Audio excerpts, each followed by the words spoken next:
Hi everyone! Good day! This is Divine, your sales executive partner here at Mitsubishi Green Hills. And today, samahan niyo ako kasi pupuntahan natin yung isa sa mga client natin at magpapa-advance loan doc signing tayo.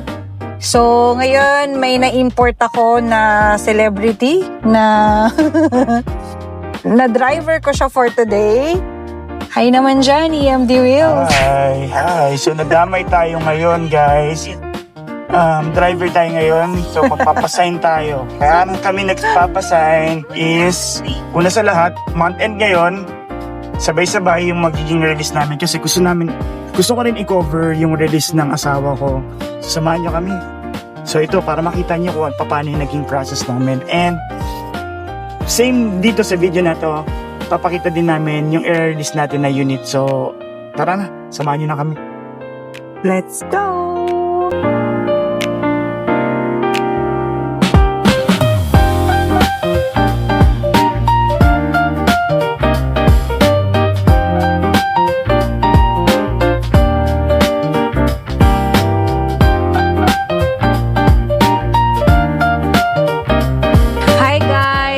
Time check, 8:45 na po ng gabi. So, uuwi na kami ng Rizal. Sa client ko, thank you so much. See you on Saturday. At saka, wait lang pagmamalaki ko lang. Siyempre, nakakatuwa naman. Meron tayong mga putok bato. All the way from Bulacan, Malolos, Bulacan. Thank you so much, Sir Jason. Isa kinain na kasi natin. Wait lang. Yung isa kasi nakain na namin dahil habang nagpipirmahan kami. Ayan. Diba? Thank you so much. Nakakatuwa naman. Really appreciate po. Thank you. See you on Saturday. Hi everyone, this is Divine, your trusted sales executive partner here at Mitsubishi Green Hills. And today, this is the day that the Lord has made. Praise God. Today is month end. And recap lang, 2 days ago, nagpunta tayo sa Bulacan, Malolos para magpa-advance loan doc signing. And today, i-hand over na natin yung unit kay client. So ngayon is 8 o'clock, masyado pang maaga. Antayin natin yung client. And tara, pasok tayo sa loob.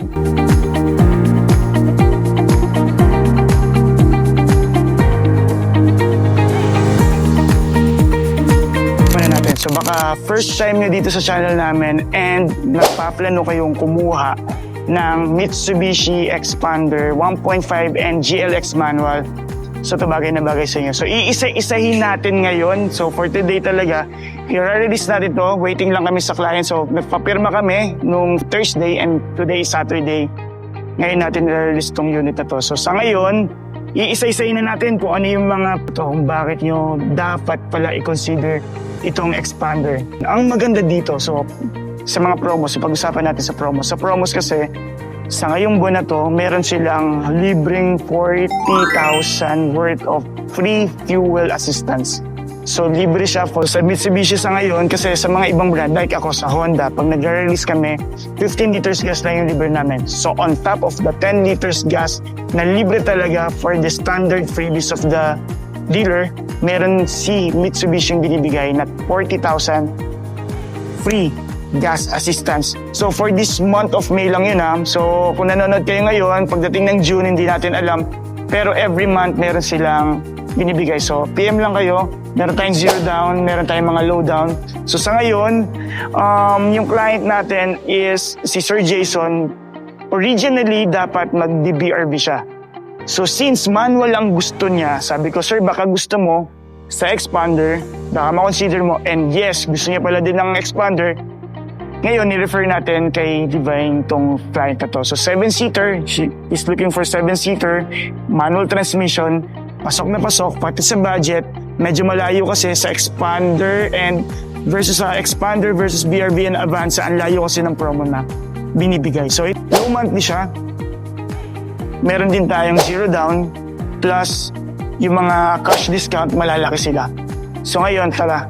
So aside from 40,000 free na gas assistance, meron din siyang 10 liters. Ngayon, nakakarga dito yung 10 liters. Meron din tayong Lumina free, full front and wrap around. Tapos yung mga matting, tools, and yung mga Pharmashine, di ba may mga ganyan kasi yan So before natin i-release yung unit, we are making sure na dapat talaga linis, makinis yung kotse and very fresh. Ito guys, take note, this is very fresh. 10 kilometers lang yung tinakbo nitong unit na to. So sobrang sariwa talaga. So, yung mga other freebies like yung mga yung misis ko madaming binigay na freebies eh. So ito, tara, focus na tayo dito. So napakalaki, ito napansin ko lang, napakalaki ng windshield natin compared to other brands. Sobrang haba. Pag tinignan mo kasi sa loob, bawas blind spot pag sobrang laki. Tsaka ang ganda tignan habang nagdadrive kayo. But kahit malaki ang windshield natin, pag chinek ninyo itong expander, napaka-pogi, napaka-angas. And kala nyo na may spaceship no? So dito, napansin ko lang, kasi nasanay ako sa ibang brand, no? Medyo maliit yung hood niya, pero ang ganda, sobrang ganda tingnan. So proportion siya, hindi siya katulad ng, pag sinabi mo minsan, di ba, nagkaroon ng short or medyo mahaba, hindi proportion. This one is proportion naman. Napakaganda, napakatulis, very sharp. So for the aerodynamic niya, ang ganda talaga. So makikita mo talaga for the aerodynamics yung design niya. Maganda yung yung flow oh. So under the hood, we have the 1.5 liter Myvex 16 valve and 4 cylinder with 105 PS. So napakaganda na rin. So syempre, tatak Mitsubishi kung matibay ang hinahanap natin. Matibay talaga Mitsubishi. It's a Japanese brand. And syempre, pagdating sa car industry, automotive industry, napakatagal na rin kasi ditong Mitsubishi. Syempre, di ba? Dati, nag-uunahan yan Toyota, Mitsubishi, Honda, nag-uunahan yan So, Mitsubishi, pagdating sa reliability, hindi yan magpapatalo. Sa fuel consumption, since manual transmission to, it's a 5-speed manual transmission, matipid to, guys. Hindi na tayo magko-question dyan pagdating sa titiran. So, pagdating sa maintenance ng Mitsubishi, it's every 5,000 or every 4 months, whichever comes first. So, meron siyang libre na 1 month.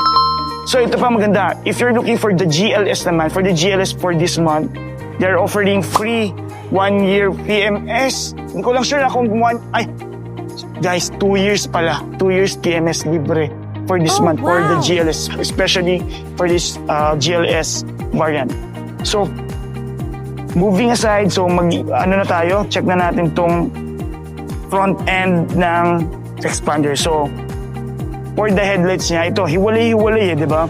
So, mukha siyang Montero, guys. Ito, check mo, ayun yung Montero, yung pinaka parang, yung parang pinaka-outline niya, halos kahawig ng expander. So, mapagkakamali niya siyang Montero, di ba? Pag malayo, parang kala yung Montero, parang baby Montero yung datingan. So this one is DRL, daytime running light, LED, and even integrated na rin dito yung sa signal lights. So sa signal lights, nandito yan.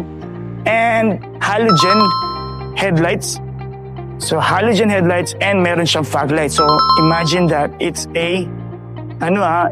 it's a entry level for the expander. So ito is entry level niya. And for the SRP naman yan, for the price. So, price ng Expander GLX 1.5 manual transmission is 1,099,000. Plus, may discount kayo kung naghanap kayo ng cash discount, bagay na bagay, napakaganda, plus meron free gas. Diba? So, ito, ang tinatawag nila sa pinaka-design nila is yung dynamic front shield design. So, dynamic front shield design, yan yung nila, sinasabi nila. So, mapapansin nyo kasi, unlike sa mga ibang brand, parang, di ba, pa bilog ganyan. So, isa kanila, para siyang, tapos dito, and then dun sa kabilang side, makikita nyo talaga, yung design niya is, maganda talaga siya for the aerodynamics. So, for the grills, ang daming details here. We have the chrome accents here. So, nagbibigay siya ng luxurious feels and SUV feels sa mga ganyan. So, nagkakaroon siya ng another character dahil dito sa chrome. And then, for the grills naman niya, sa grills, medyo patulis siya na piano black with silver accent. Ito, silver yung part na yan. And with Mitsubishi badge. So yan. So yung grills niya, mapapansin natin ito, naka-vertical siya. Yan, vertical, naka-align siya ganyan. Ang laki, mapapansin nyo, ang laki ng butas niya. Bakit ang laki ng butas? Kasi number one, syempre, for the ventilation sa engine niya. Para maganda yung airflow sa engine. So syempre, ano bang maganda dyan? Iwas overheat, di ba? Mga ganyan. Plus, ma-maintain niya yung temperature ng engine. So, from the lower part, makikita nyo, meron siyang division dito na matte black for the chin niya. So, sa chin niya, matte black siya. And for the housing naman din ng mga fog lights, ganun din, matte black din siya. So, ang maganda dito kasi, kaya makikita nyo, maraming matte black ang expander, especially for the cross. Kasi talagang yung rugged, di ba? Yung rugged design. So, nagmumukha talaga siyang SUV. So, ito, bubuksan natin yung ilaw para ma-check nyo.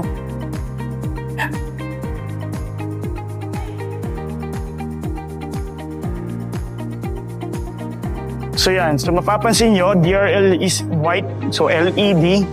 And then yung high beam and low beam, ayan, is halogen. And yung fog lights, buksan na lang din natin yung fog lights.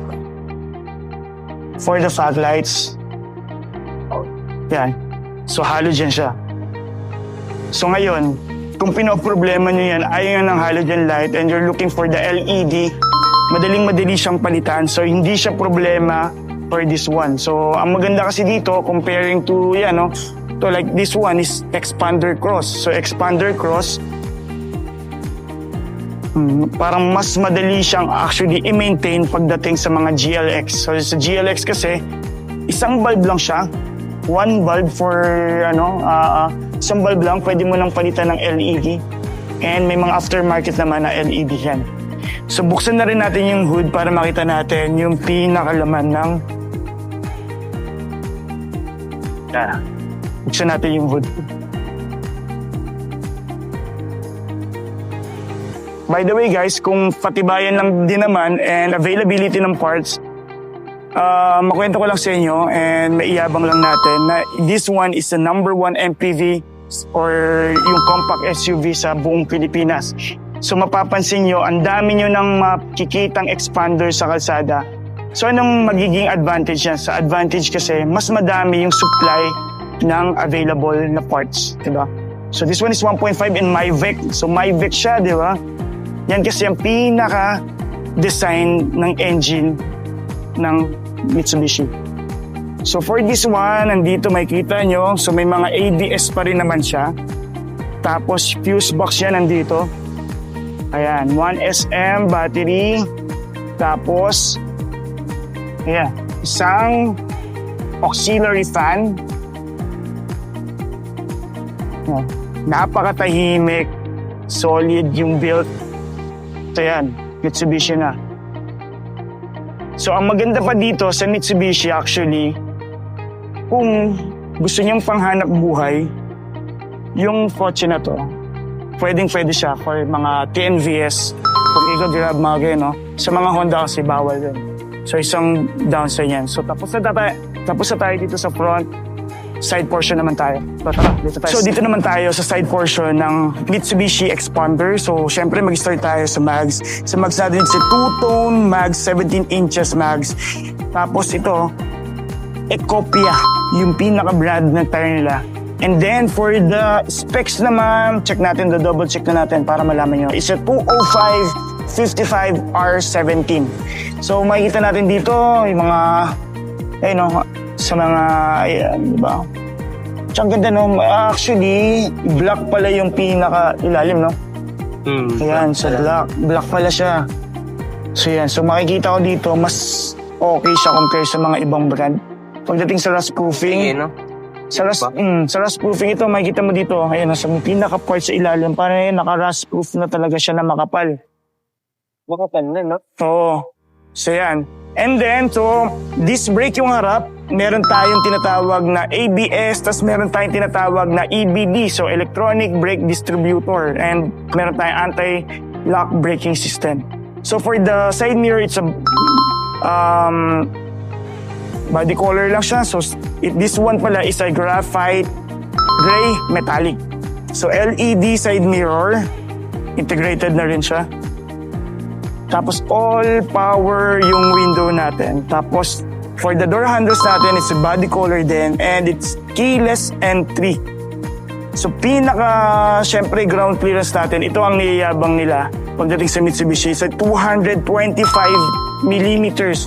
So, compared to other brands na nasa 210, mas mapapansin nyo na mas mag-i-stand out siya, mas mataas. So, pag nag-try tayo mga pwede na to, no? Madaming naggagamit or user na expander na light trail, mga gano'n, no? Pwedeng mga pangtawid-tawid na to ng mga tanay, kung mahilig ka sa tanay. So, for the roof naman, sa roof naman natin, so may mga curve siyang ganyan, so para magmukha lalo ding SUV plus body color din. And with shark fin antenna. So, ang isang maganda din dito, so yun, di ba, mga black naman din yung mga trims natin. So, mga ibang variant for the expander, chrome kasi ito eh. Tapos dito ako natutuwa sa quarter panel na to, ayun o, sa back panel na to. So, para siyang connected yung pinaka-glass natin all through dito sa may rear natin. Yan. So, that's it for the, so disc brake yung harap, drum brake yung likod, meron tang ABS, meron EBD, and yun, 225 millimeters mataas yung ground clearance siya. So, next natin, check na natin yung rear portion. So dito guys, sa rear portion na tayo. So napakaganda, napakaangas tignan. And ito actually yung isa sa pinaka-favorite part ko sa expander. Itong taillight niya na medyo medyo mahilig ako sa mga malalaking, yung design. So parang European yung mga Volvo dati, mga ganito yung design niya. So yun, may shark fin antenna and ito, mukha siyang spoiler. So, may spoiler na rin siya. So, naka-integrate na siya dito sa may rear door natin. Tapos, third brake light with defogger. Meron na rin siyang wiper and washer, syempre. LED taillights with reverse camera. So, may reverse camera na rin siya. So, for the lower part naman ito, so, yung pinaka-diffuser niya, meron siyang reflectorized and matte black. Yan. So, pagdating naman sa tip, ito. So, yung sa exhaust niya, walang tip. So, yung ordinary lang din. Tapos, ito, nandito na rin sa likod, yung spare tire. Para makuha ninyo, so, para mas accessible yan sa third niya, ito. So, ito pa guys, ang maganda sa expander. Flat yung likod with organizer na rin. So, sa organizer, para kunin nyo yung spare tire, nandito may tatanggalin lang kayong cover. So ito, spare tire. Yan. So itong yung screw na yan or nut na yan, meron naman siyang kasamang tools. So mga tools na to, meron din jack tools. Tapos, may third na rin siya. Third row charger, lalagyanan ng mga phone, cup holder. Ito yung wala sa iba. Meron siyang handlebar dito sa likod. So 60-40 second row, 50-50 dito sa may third row. So ganyan lang naman sa paghatak sa kanya. So this one is 10 kilometers, tas tatanungin natin si Sir Jason kung gusto niyang patanggal yung mga plastic. After natin i-demo, tsaka natin babaklasin to. So yun, sa third row, yan, ganyan naman yung itsura. Yan. So, check na natin yung driver side, passenger side, and second row. Tara guys. So yun guys, tara. Pasok tayo dito sa second row. Sa second row, syempre one-touch tumble din to. One-touch tumble. So para magkaroon tayo ng access dito sa likod. And, appreciate natin yung carpet niya. Mas okay siya compare sa mga ibang brand. Okay yung carpet. Meron din siya mga protector for the side step.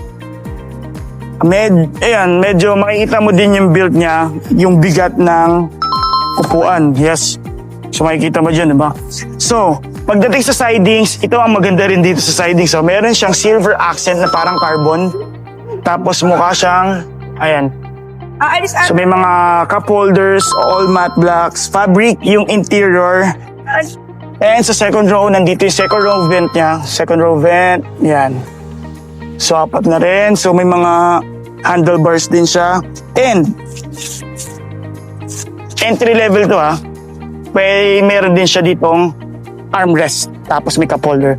So, tignan na natin. Focus naman tayo dito ngayon sa infotainment ng Mitsubishi Xpander. So, this is 7 inches touchscreen. So, meron tayo FM, AM, and Bluetooth. So, yan. So, pwede natin i-connect through Bluetooth. So, pwede tayo mag-sounds, no? So, pwede din tayong sumagot sa phone calls. And ang pinakamaganda pa dito, meron din siyang tinatawag na SDA or yung the best dito, may Apple CarPlay and Android Auto siya. So, pwede siyang sharing ng display sa phone nyo and kukonect natin dito. So, ang downside lang dito, hindi siya naka-wireless. Pero wag kayong mag-alala, meron kasing tinatawag na dongle para mag-equip na itong mismong unit ninyo for wireless. So, pwede na tayo mag-wireless. So, ito, tuturuan ko kayo paano siyang gamitin.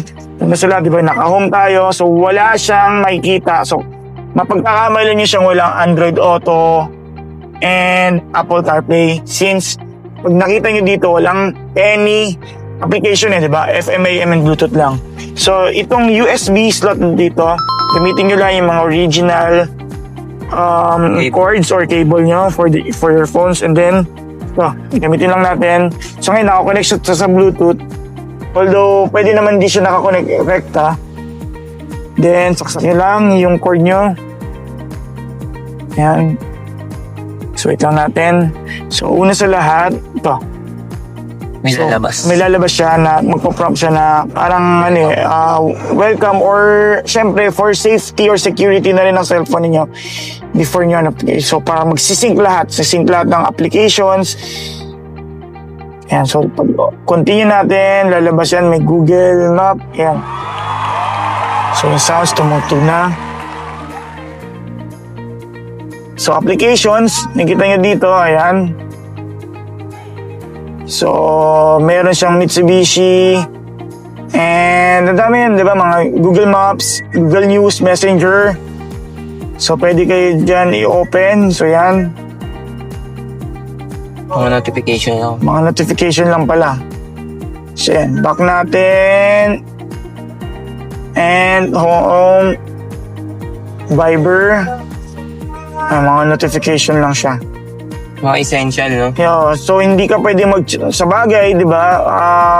It makes sense din naman since hindi ka naman pwede dito mag-chat ka, di ba? Habang nagdadrive ka. So, WhatsApp, ganun din siya. Gemini can now summarize your messages. So, yes, may Gemini pa. So, parang yung kay Siri. And then, ito. Yan. Yung Google Maps natin. Wag Honda, nasa Mitsubishi. Yan. So, sumuwi. And choose on map.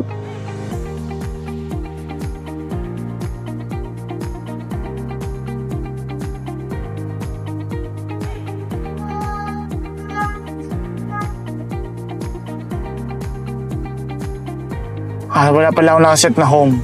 So kung gusto niyo pumunta sa isang lugar, type nyo lang dyan. Sabihin natin to. Bridgetown. Head toward LaSalle Street. So yan, di ba? So, sobrang na rin siya. Not bad for the 1,099,000. So may cruise control ka. Apple CarPlay, Android ka na rin. Maganda rin naman ng sounds, audio controls. So yung mga dating mga features ng top of the line, nandito na siya eh. So wala ka na masyadong hahanapin. So sa akin personally, di ba, ang idadagdag ko na lang dito is yung armrest. Medyo dito ako talaga gusto ko yung armrest eh. Although hindi naman lahat tayo pare-pareho ng preference, di ba? So yan. Kasi parang minsan yung ilalagay natin yung kamay natin sa bagay. Since manual transmission na to, lagi naman tayo talaga nandito na sa mismong shift knob. So sa shift knob, para siyang maikli lang. So maganda naman na talaga yung mga features niya. Not bad for entry level. Nakamags na, di ba? Yun yung maganda yun, nakamags na. And Apple CarPlay na, may reverse camera na, and 7-seater pa. Ang presyo niya, pang sedan, pero 7-seater ka na. Oh, bagay na bagay sa inyo. So, check na natin yung iba pa. So, tara guys, pasok kayo. Check na natin tong loob. Medyo na-excite ako dito sa loob eh. So, number one, since manual transmission siya, kailangan yung for safety, clutch, todo clutch, and start. So, pag hindi kayo naka-clutch, hindi nyo may start yung engine niya. So, kamukha din siya ng mga ibang manual transmission. Kasi may mga iba dati, di ba? Yung mga lumang sasakyan nun, kahit hindi mo i-clutch, pwede mong i-start yung kotse. So, for the dashboard, una sa lahat, sa dashboard, maganda. Guys, maganda siya tignan. And yung pinaka-outline niya, yung pinaka-design niya, malakas. Para ka maganda. Mukha siyang spaceship tignan, di ba? Ito yung isa kong gustong-gusto sa Expander eh. Yung center panel, tapos yung dashboard, may ibang kulay, ang daming mga functions. So ngayon, tingnan natin, isa-isayin na natin kung ano yung magugustuhan nyo pa dito sa Expander, kung lalo na kinoconsider nyo ito or tinitingnan nyo, kinocompare nyo sa iba. So number one, syempre dito sa taas, it's a gray. Yan, so dito naman meron siyang lalagyanan ng card sa visor, sun visor, and with ito, meron siyang mirror. So tatanungin din natin kay Sir Jason kung gusto niyang tanggalin. So sa dome light, yan, dalawa pareho naman, gumagana naman. So we're making sure din na gumagana pala lahat ng features kaya chinecheck natin. So pagdating sa exterior, all lights is working, walang gas-gas, malinis na malinis. As in, walang damage. So, mini-make sure natin yan. So, it's a 10 kilometers. So, mapapansin nyo, sa mga plastic, hindi pa siya ganun lukot na lukot. So, for the driver side, syempre, una dito, sa may side natin dito, for the windows, all window is power. So, naka-power na siya. Meron tayong window lock, central lock, and for the ano naman ito, yan. So, for adjustment ng side mirror, meron tayong left and right. Parang kamay, no? Left and right. So, for the lower part naman niya, ayan. So, bukasan dito ng hood. And sa gas naman, nandito naman sa side na to. Ito. Dito may part, nandito sa babang to. Ito, ayan. So, nandito yung bukasan ng gas natin. Video ako na. So, ayun na naman so, sa gas na naman tayo. Sa gas, 40 liters libre. Boom! Diba? Sarap. Ano, iisipin mo pa ba yung ano ka pa ba? May Mitsubishi ka na, diba? 40 liters. Pabalik-balik ka na ng ilang beses ka nang babalik-balik sa may Baguio. Ma-enjoy mo na talaga tong kotse. So next, so dito meron tayong audio controls. For the audio controls, ito for the safety. So ito, mapapansin nyo is a piano block. So piano block dito. Ayan, di ba? Mas matawakan yan, no? Yes! Tsaka ito, may cruise control. Kahit manual. Mas. May cruise Kompleto, control. no? Yung mga kailangan. Pero yung cruise control niya, hindi siya adaptive cruise control like hindi ko na babanggitin, di ba? Yung mga top of the line. So, meron siyang cruise control. If ever naman na dito na kayo magsaset, siya na bahala.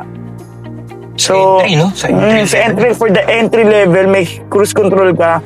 And meron ka ding ito, Bluetooth hands-free. So, audio controls dito sa left side. And cruise control for the right side. Cruise control hindi adaptive. So, ibig sabihin, hindi siya automatic nagpapreno, di ba? Hindi ganito yan, ha? So, yan. And, meron siyang audio or yung Bluetooth hands-free na dial, ganyan. So, ito. Sa lever naman, dito sa back, this one is the switch naman for the lights. So, fog lights. Yan. And signal lights, check natin. So, it's all working. Lahat, di ba? Lahat gumagana. So, dalawang analog siya. So, this one is for the RPM and this one is for the kilometer per hour. So, 10 kilometers pa lang yung tinatakbo ng kotse. We have 4 bars, 2 bars for gasoline, and ito naman, so overheat. So, kung gusto nyo makita, kung normal pa yung temperature, ayan, at least meron siya dito. So, yan, 9.8. So, ito yung sa lights naman yan. So, for 2 bars, 60 kilometers yung matatakbo natin. And average fuel consumption, wala pa kasi hindi pa nagagamit yung kotse. So kaya naman nitong magkaroon or ma-reach kahit papaano yung mga 22 km per liter. Kayang-kaya niya. Sorry ha. Biglang medyo nabobo sa manual. Yung reverse nandito sa side. So para mapunta ka dito sa reverse, dito sa side na to, aangat mo to.